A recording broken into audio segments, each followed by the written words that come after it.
Kérem vigyázzanak, az ajtók záródnak.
When I lived in Russia, I knew the default setting was winter. The first snow could come as early as October, and it was quite possible to see snow on the lilacs in May. I used to dream of going to a place where I would never again have to wear a fur hat. When I came to Budapest, I realised Hungary might be that place. True, I did see the Danube freeze over once, but the chestnuts were reliably in flower by April. Hungary was a country with a much more southern feel. When Vitaly joined me, we walked out in any weather and slowly got the hang of the seasons in the country we now call home. I learnt about the official start of spring when I tried to order an ice cream in a cafe at the beginning of March.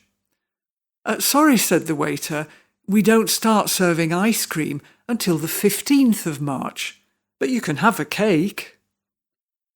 It seemed the 15th of March, Hungary's National Day, marking the anniversary of the 1848 revolution against Habsburg rule, was the day when everything started to open up after winter.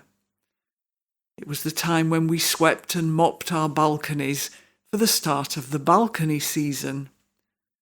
Perhaps at first we only drank coffee outside, but in no time we would be dining on the balcony, which for us was the whole point of life in Budapest. The little riverside town of Nagymaros was always on our calendar for April, because that was when the pink blossom came out. Soon after began the parade of acacia.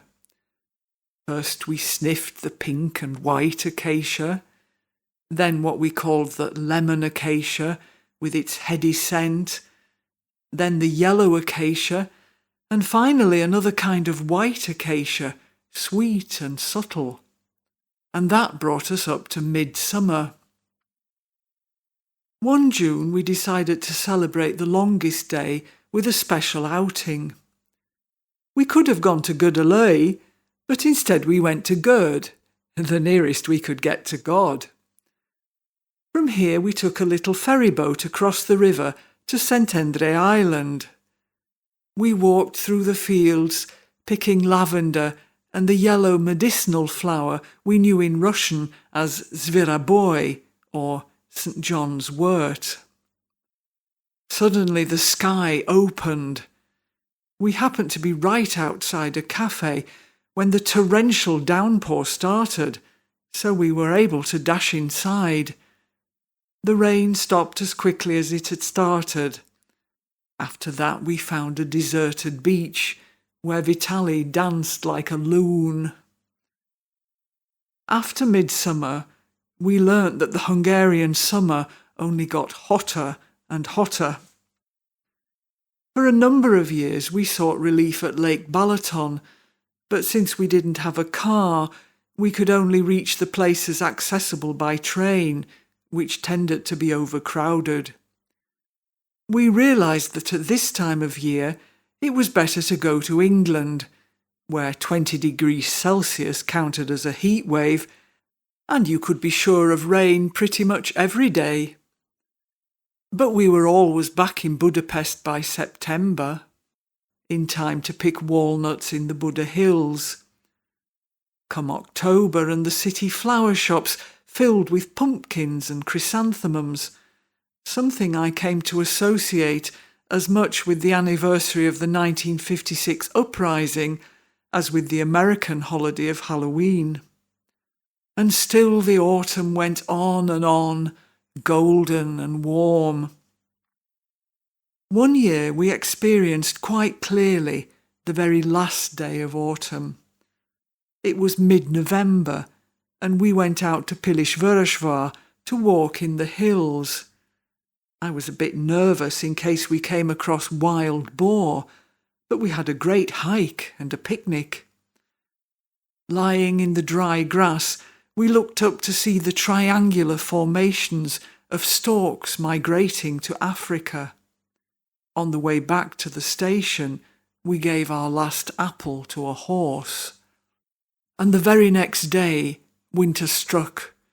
It blew in, cold and uncompromising. It was time now for indoor pursuits. But I didn't care. I had stopped fearing winter. Back in Russia, in September, I used to have nightmares about the approaching winter. But in Hungary, winter is short. No sooner is Christmas over than the snowdrops start appearing. We eat cake, knowing it will not be long before we can start eating ice cream again.